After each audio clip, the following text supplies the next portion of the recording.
Pensez un peu à tous les chants que nous entendons dans la création. Bien sûr, il y a le chant des oiseaux.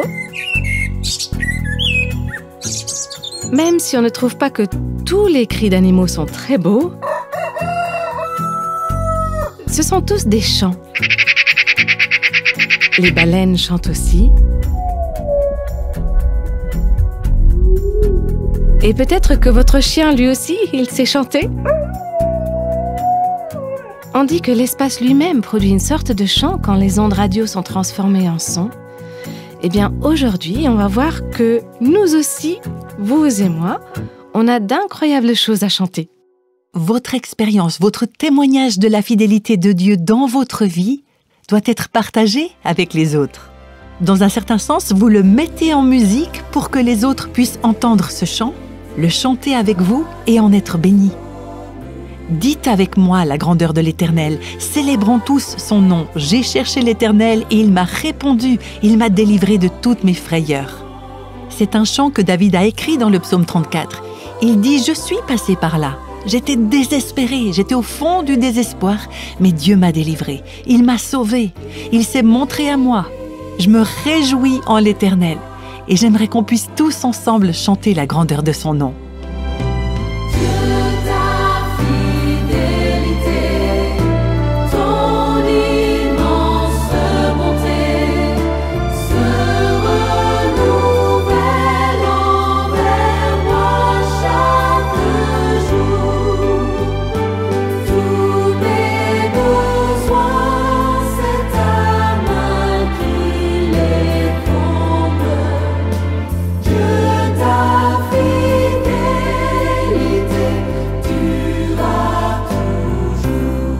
Vous écoutez Réveille nos cœurs.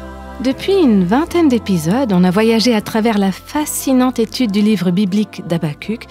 Et si vous avez manqué des épisodes précédents, vous pouvez les retrouver sur notre site réveilnoscoeurs.com. La série s'appelle Habakkuk, de la peur à la foi.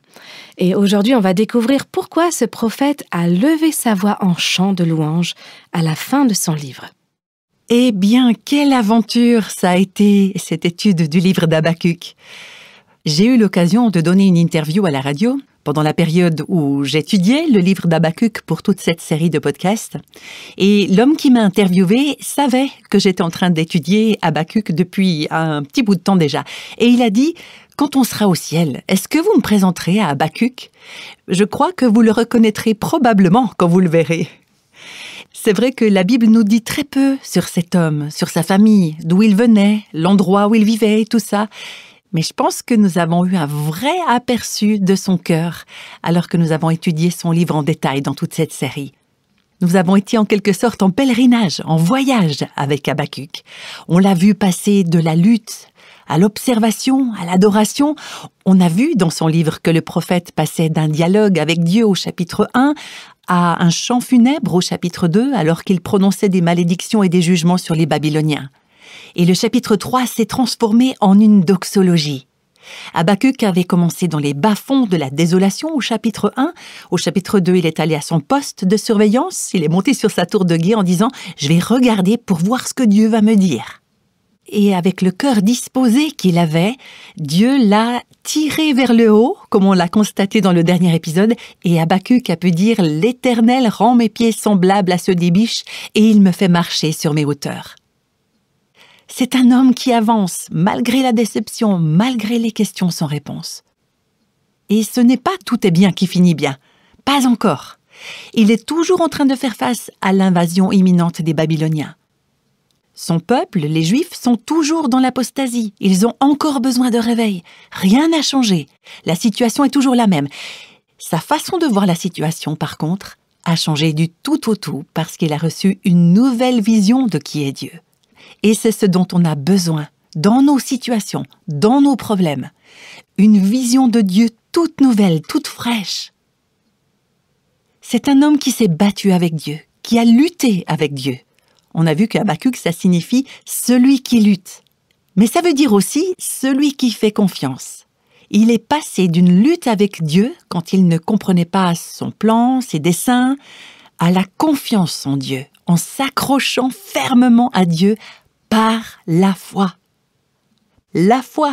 On a dit que c'était le cœur de ce livre d'Habakkuk. Le juste vivra par sa foi. Une foi en Christ qui nous aime et qui a donné sa vie pour nous. On a été appelés à vivre notre vie par la foi. Alors maintenant, en arrivant à la phrase finale du livre d'Habakkuk, laissez-moi revenir un petit peu en arrière et relire le dernier paragraphe pour qu'on puisse bien comprendre le contexte. Habakkuk se rend compte que la destruction et la dévastation arrivent. Il tremble à l'idée de ce que ce jour sera, de ce que le peuple devra endurer et de ce que lui aussi devra endurer. Mais en dépit de ce sentiment de peur, il dit, on peut lire dans Habakkuk chapitre 3, versets 17 et 18, « En effet, le figuier ne fleurira pas, la vigne ne produira rien, le fruit de l'olivier manquera, les champs ne donneront pas de nourriture. Les brebis disparaîtront du pâturage, et il n'y aura plus de bœufs dans les étables. Mais moi, je veux me réjouir en l'Éternel. Je veux être dans l'allégresse à cause du Dieu de mon salut. L'Éternel, le Seigneur, est ma force. Il rend mes pieds semblables à ceux des biches, et il me fait marcher sur mes hauteurs. » On a ici ce qu'un commentateur a appelé un sommet de louange dans ce livre d'Habakkuk. Il dit que c'est l'ascension d'un sommet qui a commencé dans une vallée de détresse. Et j'aimerais vous rappeler que ce voyage, ce n'est pas seulement celui d'Habakkuk. C'est un voyage que Dieu veut que je vive. Et c'est un voyage que Dieu aimerait que vous puissiez vivre aussi. Il se peut qu'on commence dans la vallée de la détresse, mais dans nos cœurs, Dieu peut nous élever vers des lieux plus élevés. Il peut nous faire vivre par la foi au milieu de ce monde déchu, brisé, désespéré. Dans ce livre d'Habakkuk, il y a une dernière phrase. Et à première lecture, on se demande pourquoi elle est là. Et si on croit que Dieu l'a mise là pour une bonne raison, alors on se met en recherche et on se dit « mais pourquoi est-ce que cette phrase a son importance ?» Je pense qu'on serait plutôt tenté de la sauter, cette phrase, mais elle est très belle et je crois que ça vaut la peine d'y consacrer tout un épisode. Les derniers mots du chapitre 3 d'Habakkuk, c'est « au chef de chœur avec instrument à cordes ». Il semble bien qu'après avoir traversé ce cheminement incroyable de la lutte à la confiance, après avoir vu son désespoir se transformer en un chant de louange, après avoir senti la peur se transformer en foi, Habakkuk décide d'écrire son expérience, ou bien il l'a notée comme une prière, et puis il s'est tourné vers le chef de chœur, le chef de louange. Il lui a donné son texte en lui disant « Tiens, mets ça en musique !» et que ça soit accompagné par des instruments et que je fasse partie de cet accompagnement. Au chef de chœur avec instrument à cordes. Vous imaginez? Tout est parti d'une plainte d'Habakkuk au premier chapitre. Pourquoi, Seigneur? Combien de temps? Si vous avez suivi le début de la série, vous vous souvenez qu'il était en train de gémir. Il disait « ça n'a pas de sens ». Il luttait avec des choses trop compliquées à comprendre. Et ce qui a commencé comme une plainte se termine par un chant. Un chant! Soit dit en passant, c'est pas la seule fois que ça se produit dans les Écritures. Il y en a beaucoup dans les psaumes. Et un qui me vient à l'esprit, c'est le psaume 13. Écoutez comment ce psaume commence, et puis écoutez aussi comment il se termine. Le début est à peu près la même chose que dans le livre d'Habakkuk. « Jusqu'à quand, Éternel, m'oublieras-tu sans cesse? Jusqu'à quand me cacheras-tu ton visage ?» Et puis le psalmiste continue à décrire les circonstances auxquelles il est confronté, qui le font crier de désespoir. « Seigneur, combien de temps cela va-t-il durer ?» Et puis on arrive au verset 6 du psaume 13. « Mais moi, j'ai confiance en ta bonté. » C'est quoi qui a permis cette transformation? C'est la foi. C'est la foi, n'est-ce pas, qui vous fait passer du désespoir, de la plainte, des cris et des pleurs à un chant de louange. C'est la foi. Mais moi, j'ai confiance en ta bonté. Ça ressemble vraiment beaucoup à ce que Habakkuk a dit. Je veux être dans l'allégresse à cause du Dieu de mon salut. Le psalmiste, lui aussi, dit ça avant qu'il ait pu voir le résultat du salut de l'Éternel. J'ai de la joie dans le cœur à cause de ton salut. Je veux chanter en l'honneur de l'Éternel car il m'a fait du bien. Vous vous rendez compte? 6 versets plus tôt, cet homme était en train de dire « Jusqu'à quand, Seigneur? Je ne peux pas supporter ça, je ne peux pas continuer. » Son apitoiement sur lui-même, ses pleurs, ses plaintes se sont transformés en une fête de louanges. Qu'est-ce qui a fait la différence? J'ai confiance en ta bonté. C'est un choix. J'ai de la joie dans le cœur à cause de ton salut et donc je veux chanter en l'honneur de l'Éternel. Alors Habakkuk, après avoir suivi tout ce long processus, ça lui a pris un peu plus que juste 6 versets, mais il est allé au bout de son voyage. Il a traversé. Et je suis contente d'avoir trouvé Habakkuk dans la Bible, parce que ça donne de l'espoir aux gens comme moi qui mettent bien plus que juste 6 versets pour passer de la plainte à la louange. C'est vrai, quand on pense à Habakkuk, on peut se dire « il lui a fallu 3 chapitres entiers, et qui sait combien de temps ça a pris ?» Mais il y est arrivé. Et donc il dit « on va mettre ça en musique ». Et je pense qu'il y a plusieurs raisons pour lesquelles il a voulu le mettre en musique. D'abord, il voulait le conserver dans sa mémoire. Vous ne trouvez pas que quand un texte est mis en musique ou avec des rimes, c'est plus facile de s'en rappeler? Même les tout petits enfants peuvent apprendre l'alphabet avec une chanson, avec un air qui reste bien dans la tête. Et je pense qu'Habakkuk voulait toujours se rappeler ce qu'il avait appris, ce qu'il avait vu, ce que Dieu lui avait montré. Ma force est dans le Seigneur. J'attendrai tranquillement le jour du Seigneur pour que Dieu accomplisse ses promesses.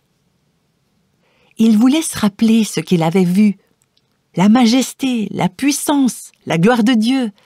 Il avait ressenti de l'émerveillement pour les plans et les desseins de Dieu. Alors il a dit, si ça s'est mis en musique, je pourrais peut-être m'en souvenir plus facilement. Et je crois qu'il voulait se le rappeler pour lui-même, et je crois qu'il voulait aussi le partager avec d'autres.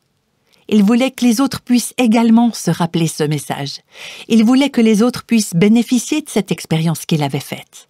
Il voulait s'assurer que eux non plus, ils n'oublieraient pas. Les enfants d'Israël, ils étaient tombés très bas à ce moment-là de leur histoire. Et je crois qu'Habakkuk voulait que son témoignage soit écrit sous forme de chanson pour que son peuple la chante. Et aujourd'hui, quelques 2600 ans plus tard, nous, on est bénis, encouragés et stimulés dans notre foi parce que Habakkuk a dit « Je vais donner ça au chef de chœur pour qu'il le mette en musique ». Il y a une puissance incroyable dans un témoignage, dans une expérience de vie, quand vous partagez avec les autres une chose avec laquelle vous avez lutté, quelque chose que vous avez connu dans votre propre marche avec Dieu.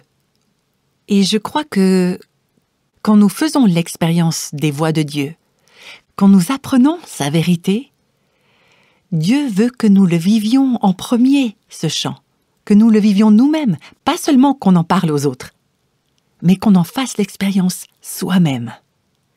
Donc c'est d'abord un chant que nous devons chanter. Vous savez, je ne peux pas vous encourager, à chacun des épisodes que j'enregistre, à chanter le chant de faire confiance au Seigneur et de se réjouir en toutes circonstances, si ce chant, je ne le chante pas déjà pour moi-même. Dieu aimerait que nous ayons notre propre message d'expérience de vie, que ce chant-là, nous le fassions nôtre. Et puis, une fois qu'il a mis un témoignage dans notre cœur, il aimerait que nous le mettions en musique pour que d'autres puissent le chanter aussi. Alors, c'est tout d'abord une image. Vous n'êtes peut-être pas auteur-compositeur, mais votre expérience, votre témoignage de la fidélité de Dieu dans votre vie doit être partagé avec les autres. Dans un certain sens, vous le mettez en musique pour que les autres puissent entendre ce chant, le chanter avec vous et en être bénis. Dites avec moi la grandeur de l'Éternel, célébrons tous son nom. J'ai cherché l'Éternel et il m'a répondu, il m'a délivré de toutes mes frayeurs. C'est un chant que David a écrit dans le psaume 34. Il dit « Je suis passé par là. J'étais désespéré, j'étais au fond du désespoir, mais Dieu m'a délivré. Il m'a sauvé. Il s'est montré à moi. Je me réjouis en l'Éternel et j'aimerais qu'on puisse tous ensemble chanter la grandeur de son nom. » Donc, mettons tout cela en musique. Notre message de vie, notre témoignage, pour que d'autres puissent le chanter aussi. Et j'aimerais vous dire que ce n'est pas limité à seulement quelques personnes autour de vous, même si votre sphère d'influence vous semble toute petite. Celles et ceux qui entendent votre chant, et qu'il le chante se trouve peut-être seulement dans les 4 murs de votre maison, ou dans votre petite église, dans votre groupe d'études bibliques ou votre groupe d'amis.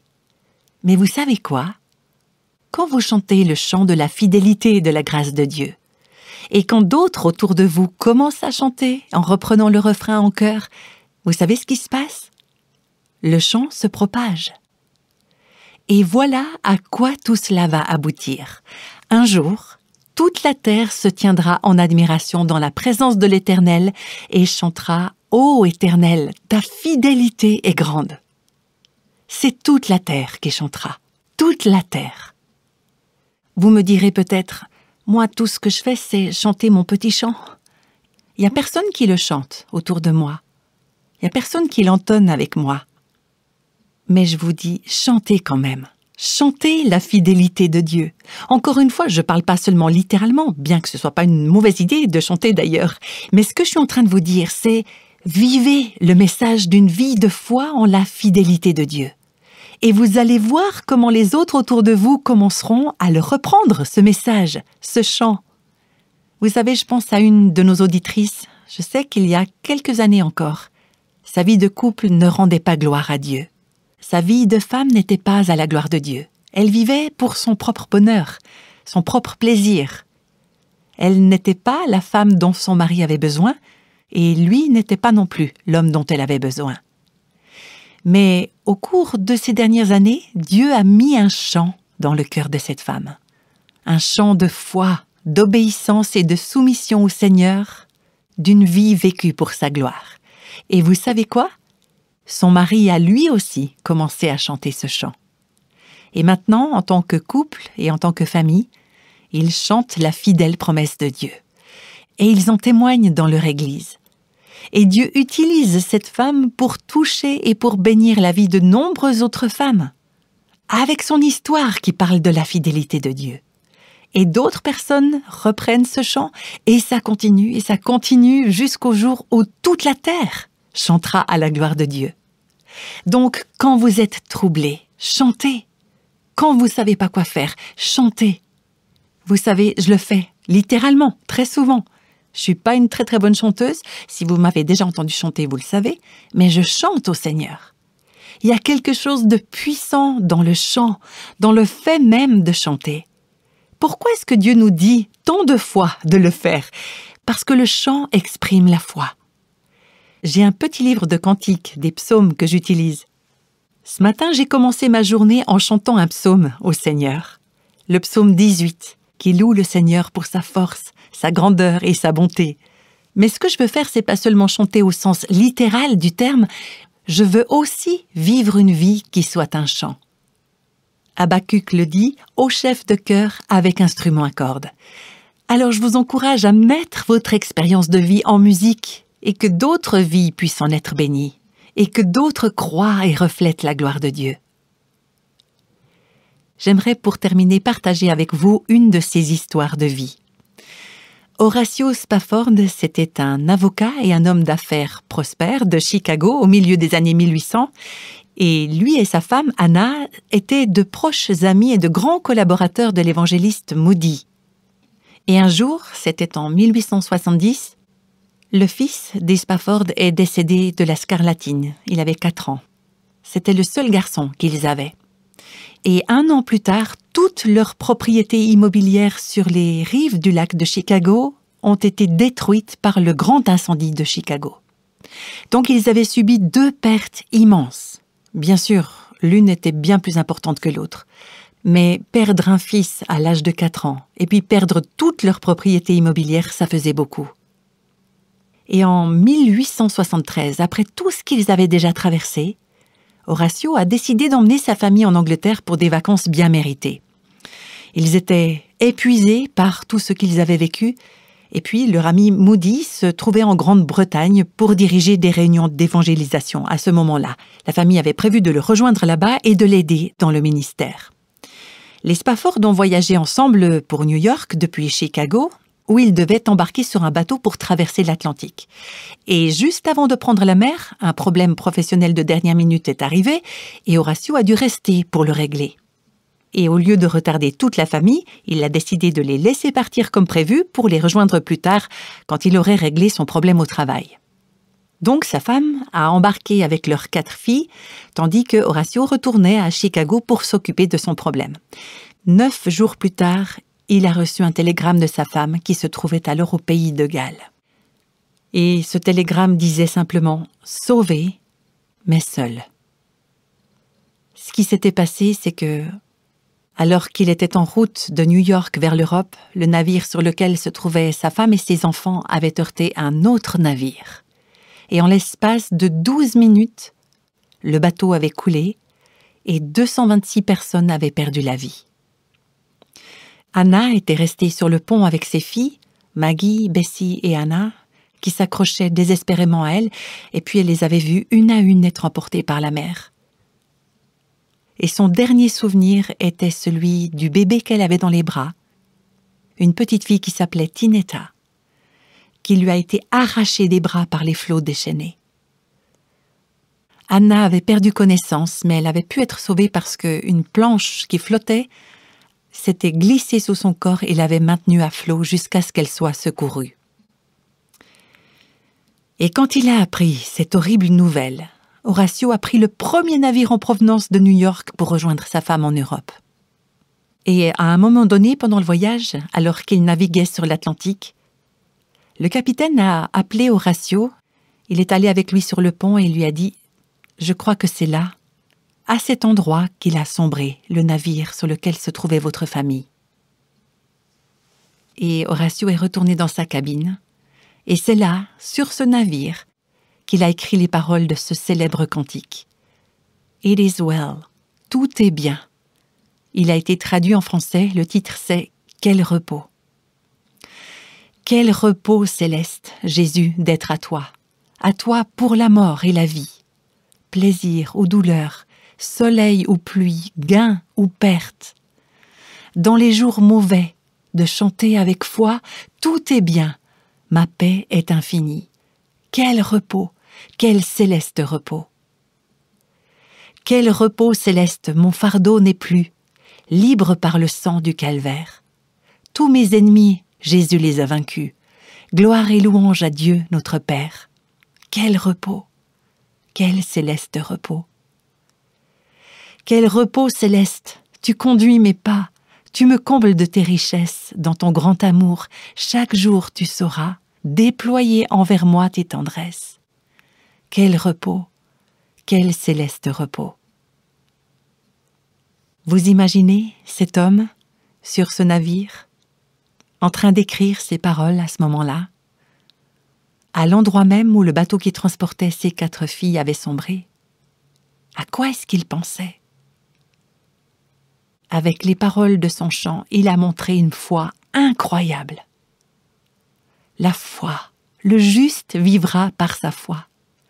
Il avait les yeux fixés sur l'œuvre rédemptrice de Dieu, cette œuvre qui rend toute autre souffrance dans la vie insignifiante en comparaison, aussi énorme que soit sa perte. Et ensuite, avec les yeux de la foi, en se joignant à Habacuc, à l'apôtre Pierre, à l'apôtre Paul, à Jacques, à Jésus et tous les croyants à travers les siècles qui ont rejoint ce chant, Horacio a écrit pour le chef de chœur à mettre en musique les paroles de cette dernière strophe. Quel repos céleste quand enfin, Seigneur, auprès de toi j'aurai ma place. Après les travaux, les combats, la douleur, à jamais je pourrai voir ta face. Quel repos, quel céleste repos.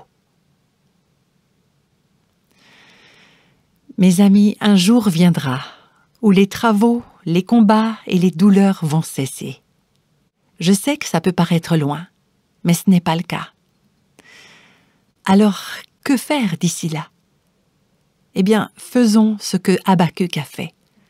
Nous attendons le cœur tranquille et nous nous réjouissons activement. Et puis, vous et moi, on va vivre notre psaume, notre prière, notre chant.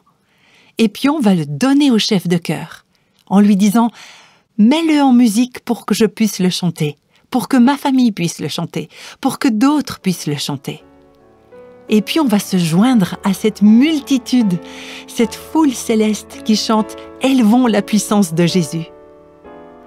Nous allons de l'avant en vivant pour ce jour où vont cesser les travaux, les combats et les douleurs, où la prière deviendra louange, où chaque larme sera essuyée. Et pour l'éternité dans la présence du Seigneur, nous chanterons et nous chanterons encore.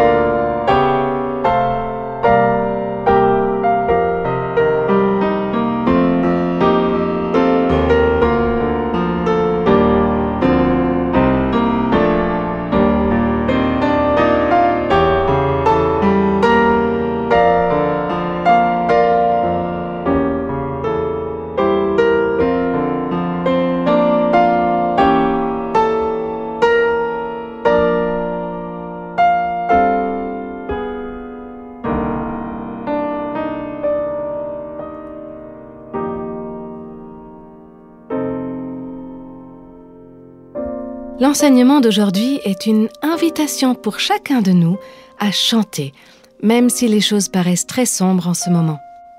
C'est vrai qu'on a vécu un parcours passionnant avec le prophète Habakkuk. On s'est penché sur son interrogation intense, sur ses doutes et sur sa surprise devant le plan de Dieu, et enfin sur son chant de louange. Avant de nous quitter, je vous invite à prier avec nous. Seigneur, tu as mis un nouveau chant dans mon cœur pour louer notre Dieu. Alors, ensemble maintenant, même si plusieurs parmi nous ont le cœur très lourd, même si on se sent tout faible, tremblant, quand on regarde tout autour, quand on voit tant d'incertitudes, de fardeaux, de problèmes, les nôtres et ceux des autres, et pourtant, avec les yeux de la foi, nous croyons que tu es notre salut, notre force et notre chant. Et même à travers nos larmes, nous choisissons aujourd'hui de chanter en disant « Quel repos céleste !» Parce que tu es toujours celui qui règne, parce que tu es bon, tu accomplis tous tes desseins éternels. Rien ni personne sur cette planète ne peut contrecarrer ton plan. Et nous nous réjouissons ensemble par la foi de ce jour où la terre sera remplie de la connaissance de la gloire du Seigneur, comme les eaux recouvrent la mer. Et en attendant ce jour, Seigneur, aide-nous à chanter. Je te prie au nom de Jésus. Amen.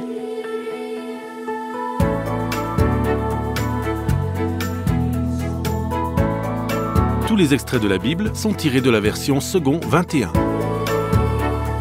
Réveille nos cœurs est le ministère francophone de Revive Our Hearts avec Nancy DeMoss Wolgemuth. Avec les voix de Christine Raymond et Jeannette Kosman.